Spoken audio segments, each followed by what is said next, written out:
ethical considerations in representing child clients. We have Claire Doutre, who has been the managing attorney for KIND's Houston office since August 2017.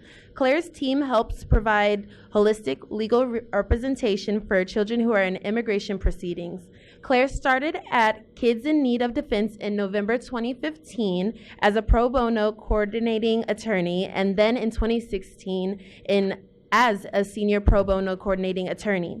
Prior to working for KIND, Claire represented detained and released unaccompanied children with Catholic Charities for the Archdiocese of Galveston, Houston. Claire also worked for a private immigration law firm where she primarily represented immigrants in family petition cases. She also received her Bachelor of Arts in both Political Science and History from New York University.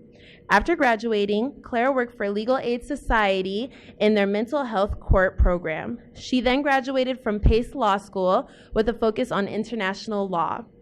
During law school, Claire worked with refugees with Catholic Charities of Archdiocese of Galveston, Houston as an International Human Rights Fellow. Claire is licensed to practice law in Texas and is fluent in French and Spanish. Also, we have Vickie Giambra, who is a senior staff attorney with the ABA's Children Immigration Law Academy. She has been practicing immigration law since 2009. Previously in private practice, working on a variety of matters, Vickie began her nonprofit immigration law career when she joined Catholic Charities of the Archdiocese of Galveston, Houston in January 2017. As a managing attorney, she led the General Immigration Program at Catholic Charities, which encompassed family immigration matters and provided a full range of immigration services for refugees and asylees. With a BA cum laude in Latin American Studies from Barnard College, Columbia University, and an MPhil from the University of Cambridge, Vickie began her career working in HR and recruitment for a large international firm in New York and London. This sparked an interest in employment and immigration law, which led Vickie to enroll in the University of Houston Law Center, graduating in May 2009. She is a member of the Texas Bar and is also a certified professional coactive coach. Let's give these ladies a round of applause.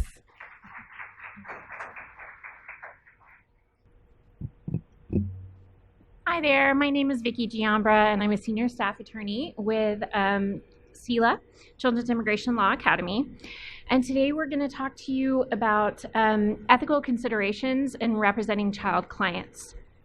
So when representing children in immigration matters, there are some certain ethical issues that come up that are kind of specific to children.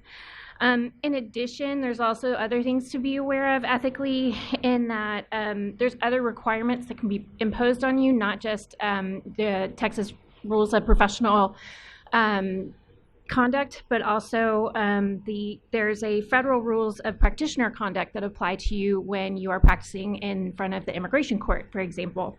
And you can find those, they're actually in the regulations at 8 CFR. But we're just going to talk generally about some issues and how the Texas rules of professional conduct apply. So one of the questions we often hear from people who are interested in representing people in immigration matters and are definitely interested in representing children is, can I actually really represent a child? I mean, many of us go through, contract law, all that kind of stuff in law school, and we don't, we know that children can't form contracts, right? So how can we represent children?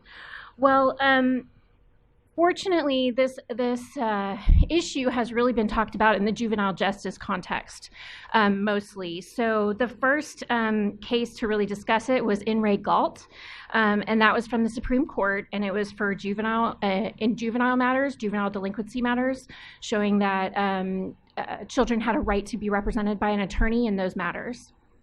Then the 11th Circuit in Kenny A, and this is, it went up to the 11th Circuit, but it's kind of accepted across the United States as general law, that foster children had a right to representation in their proceedings as well. Then in Texas, we moved down to Texas, there's a case from the Texas Appellate that it's a family case. It was for termination of parental rights, and it's called In Re DMO. And it's also now in the Texas Foster Care Act at Section 107.021 that children in these proceedings are entitled to an attorney, entitled to representation. And in fact, federally, the Health and Human Services Children's Bureau has expanded their Title IV funding for children's representation. So this is kind of the federal benefits that children in the welfare system, children in the protective systems are eligible for. The other thing that we can look to is the ABA, which I work for CILA, which is part of the ABA, but they have created standards for unaccompanied children. And one of the standards, Standard 3H, is that children have a right to an attorney. So everybody in immigration proceedings, no matter whether you're an adult or a child, under the INA is entitled to legal representation. Not free representation, but entitled to legal representation. So children are entitled to representation, and therefore you can represent a child in a pro bono matter. So one of the first issues that you might come across when you're representing a child is mandatory reporting. As you may have gathered through some of the previous presentations, many of the children that you're going to come across have been through some fairly traumatic situations, many of which include abuse. One of the categories for special immigrant juvenile is that the child has been abused, abandoned, or neglected. And then also, we've talked about there's domestic violence issues that we often talk about with asylum or U and T and VAWA. So you're going to come across children who have been exposed to trauma and to difficult issues like abuse and neglect. So what is mandatory reporting? As lawyers in law school, we all learn, I think it's in torts, about the case, about what is mandatory reporting, who has to report to the government or to somebody when you hear about a child being abused or neglected. So actually in Texas, we have a mandatory reporting statute. It's part of the Texas Family Code. It's section 261.101. And the title is Persons Required to Report and the Time to Report. So a person having cause to believe that a child's physical or mental health or welfare has been adversely affected by abuse or neglect by any person shall immediately make a report as provided by this subchapter. So basically, Texas actually requires that anybody that hears that a child has been abused or neglected report. However, there's an even more specific section for professionals that are required to report when you hear abuse. And as lawyers, we are all considered professionals. In addition, the Family Code also addresses some issues that we might think of, like confidentiality. And the Family Code says that if an attorney hears that a child has been abused or neglected, that they are required to report regardless of their confidentiality requirements. So that is something good to know. It's pretty broad language, so anybody is required to report. So people often ask, do I really have to do this?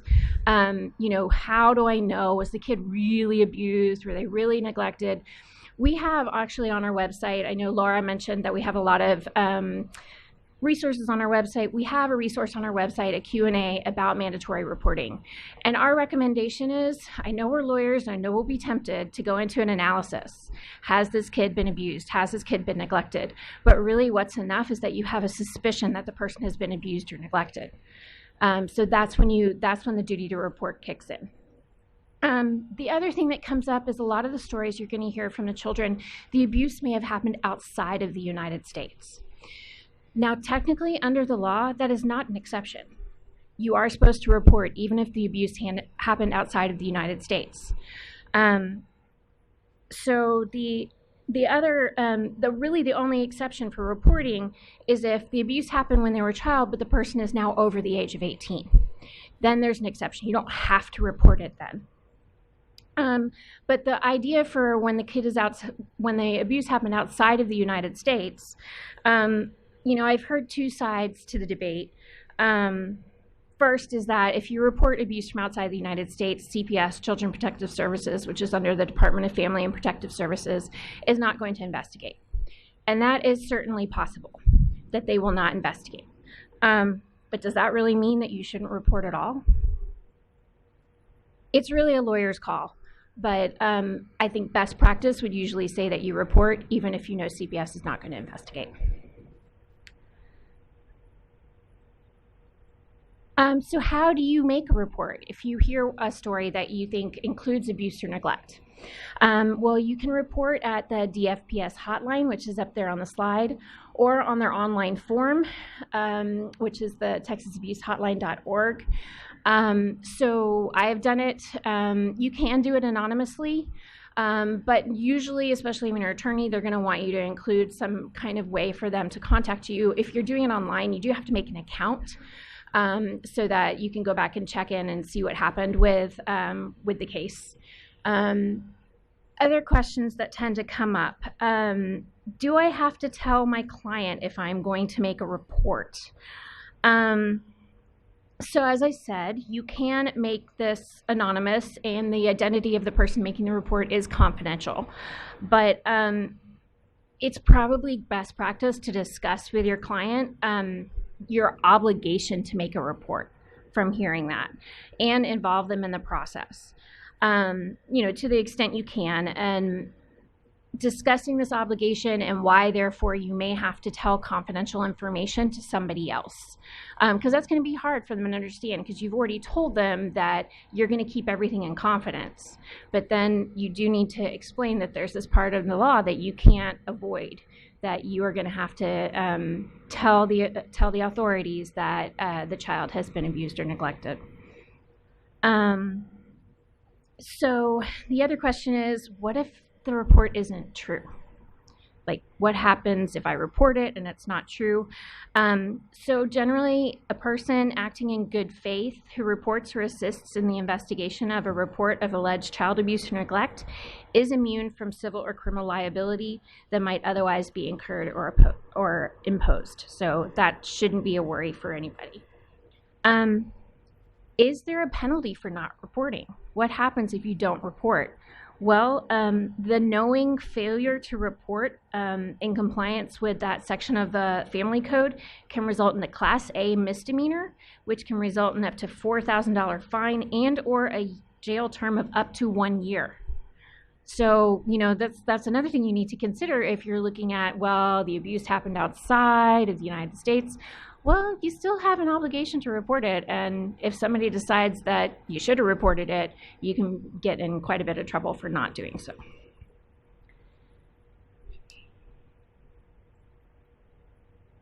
So another issue that we often see come up in children's cases is stated interests of the client versus the best interests of the client.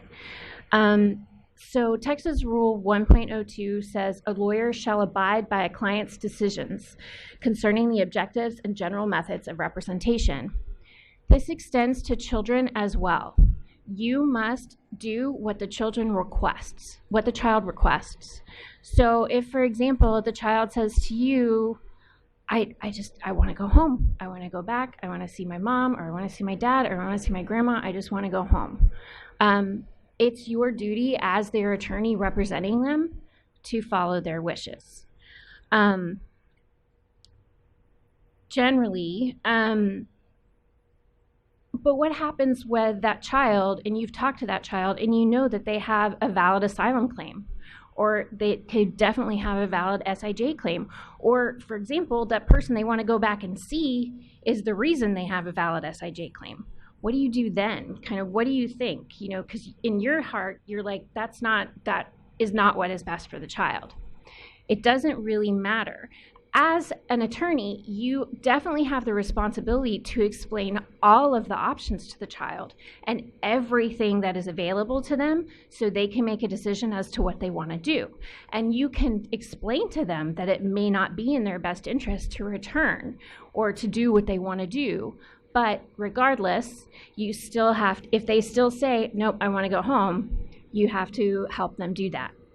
Our UC standards, the one for the ABA, says the attorney shall provide the child with legal advice and zealously advocate for the child's legal interests as directed by the child's expressed wishes. The attorney's obligation is to represent the child's expressed wishes, even if they conflict with those of the parent or other adult, and regardless of who engaged the attorney to represent the child. So the child is your client, and you have to do what your client wishes. But sometimes when you're not really sure if this is best for the client, and you kind of sit there and think, well, I don't know, is the child actually able to make this decision? And that's when we look at mental competency versus child capacity. What does that mean? So mental competency is actually a legal construct, and it's tied to due process and proceeding, whereas child capacity is a really broad concept that refers to an individual's ability to make a decision or perform any kind of task. And people often get these confused, but they kind of mean different things and they apply to different areas. So if, for example, you think that a child has a cognitive or intellectual disability, there's kind of childhood brain injuries or birth defects, or for some reason, for the age the child is, they're kind of developmentally not in that area, you can look towards the mental competency issues. So there's a case, an immigration case called Matter of Mam, where the Board of Immigration Appeals laid out the test for determining mental competency in the case of an unrepresented adult. So nobody's really looked at it from the Board of Immigration Appeals standpoint as to how that applies to a child. But you can evaluate children's cases underneath this framework. But there are additional considerations for children about due process and things like that. From a child capacity standpoint, this can be fluid. So a child may have the ability to articulate that they consent to your representation, but there may be other points in time where his or her capacity can be called into question.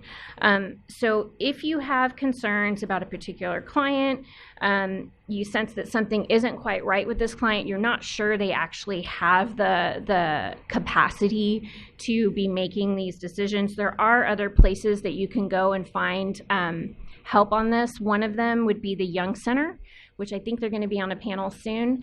But the Young Center they're basically child advocates for immigrant children. And so getting the Young Center involved, and they are in a place to do that kind of review about mental capacity and help with what's in the best interest of the child.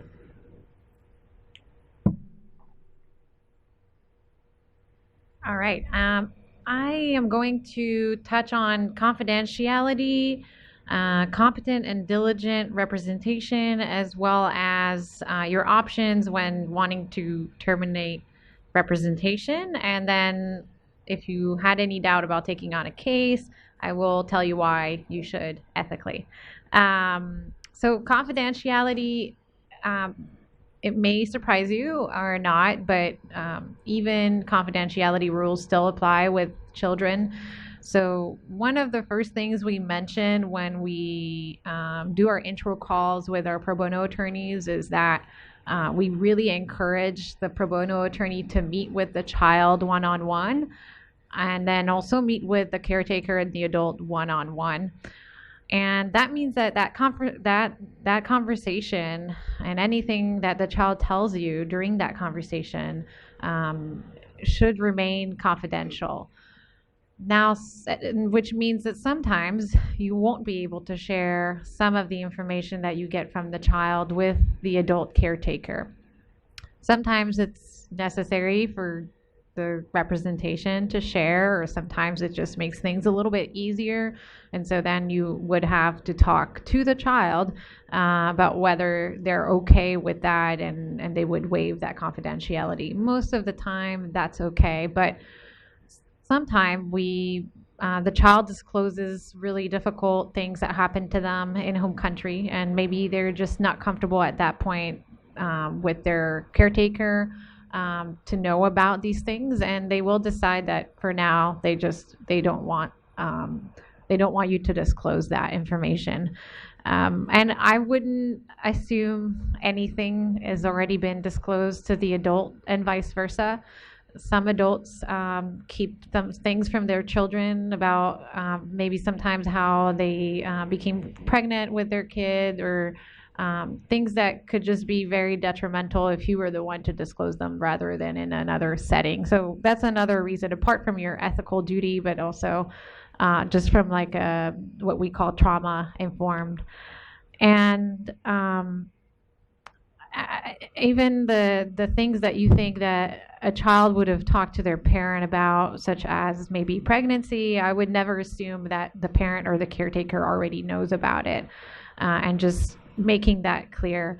Always let the child know from the get-go that, and the adult, that you do have a responsibility to keep things confidential, keep things private, but that there is an exception. Just what Vickie was explaining to us earlier, mandatory reporting as an attorney. If the child, or if you learn that the child is hurting, is going to be hurt or hurting themselves, or going to hurt another child, then you have a duty to report that. And it's not to get them in trouble, it's really to protect them. I think it's really hard to make that report as an attorney when you've gotten attached to your child client. If you haven't prefaced that already at the beginning of the representation, you're going to have to make that report, and you're going to feel sometimes not great about it just because of things that you have to report. But if I think it really, at least for me, it helps me always warn the client that that is always a possibility. And honestly, that doesn't always prevent the child from telling you these things. Usually the child, at least in our experience, they will reach out to you for help. For competency and diligent representation, we are, as lawyers, we should not accept or continue a legal matter if we don't know what we're doing. But that, that's why I really think if you decide to take on unaccompanied minor case, you should partner with a nonprofit to take that on. Our primary job is to make sure that you're able to represent that child well. We try to provide you with all the support you need, and so picking out a nonprofit to do that work, to partner with is important. It's also important to check in with them and ask, if they're not affirmatively going out to you and asking you if you're having the support you need. It's important to, if you don't know about immigration law, it's important for you to reach out to them to get the help that you need. And that is, our job is to make sure that you're doing that. I'm sure this was mentioned earlier, we provide malpractice insurance. So we want you to succeed in these cases, and we want you to do well. And so always reach out, since we know this is maybe usually not your field of expertise. But trust me, after a case or two, you will turn into an expert almost. If you don't think that your current workload allows for taking on a pro bono case, I think that's something to consider. And maybe it means that you need to partner with someone else. Veronica was talking about how she partnered with one of her clients or colleague at her firm. I really highly encourage that when I talk to a pro bono attorney who's doing this for the first time. I think it's really great to do it with a team, and especially when your billable work is maybe taking over at some point. and you still need to give some attention to your pro bono case, you can have your colleague step in and help you out when you need to. You really, we don't, at least at Kind, we don't co-counsel, and so it's really hard for us to step in at the last minute on a court hearing. So unfortunately, that's not, we wouldn't be that kind of safety net. And so partnering with someone else is, I think, really, really important on these cases. So declining or terminating representation.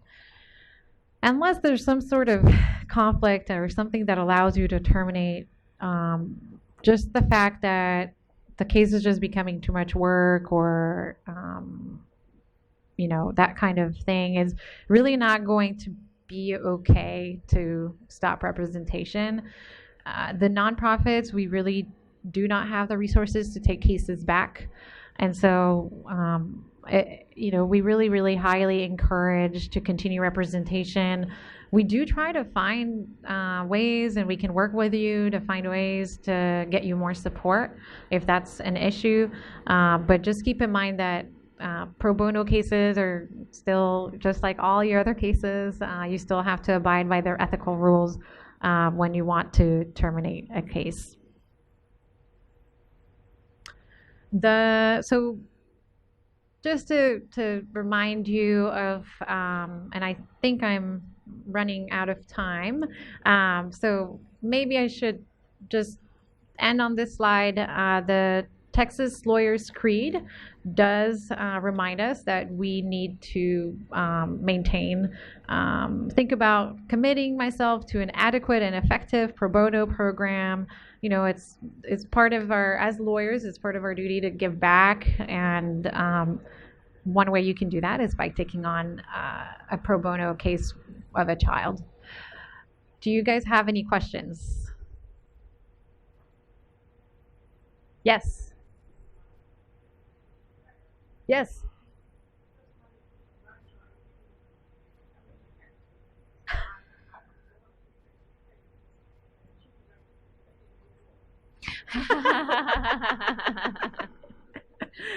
Thank you.